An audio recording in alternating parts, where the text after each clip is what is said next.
Live look right now at the White House as the race for the presidency heats up. Former President Trump spent hours on the social media platform X doing an interview with Elon Musk, talking about everything from the economy to education. Meanwhile, Vice President Kamala Harris is preparing for the DNC next week. Here's Bree Jackson tracking the candidates. Former President Trump returning to X for a discussion with one of his biggest supporters, tech billionaire Elon Musk.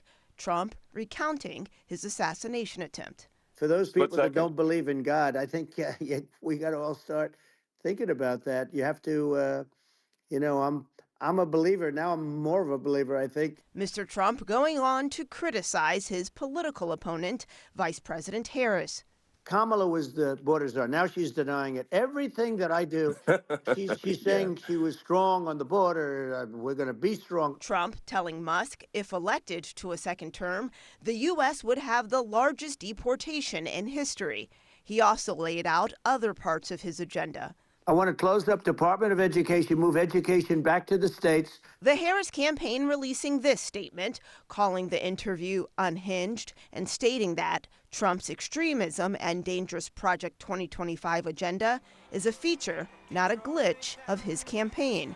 This week, Harris is expected to unveil her policies if she wins in November. She hasn't outlined differences or similarities, and by the way, I think that's very wise. Since launching her 2024 presidential bid, Harris has energized parts of the Democratic coalition and is now leading in some polls. What we're seeing here is young people respond incredibly favorably to Vice President Kamala Harris over the last just a couple of weeks. The Harris-Walz ticket is seeking to carry that momentum into the Democratic National Convention next week. In Washington, Bree Jackson, NBC News. Harris and President Biden will hold their first joint event on Thursday in Maryland. Trump is set to hold a rally Saturday in Pennsylvania, a critical battleground state. Well, Governor Tim Walz will hold his first solo event since joining Kamala Harris as her running mate.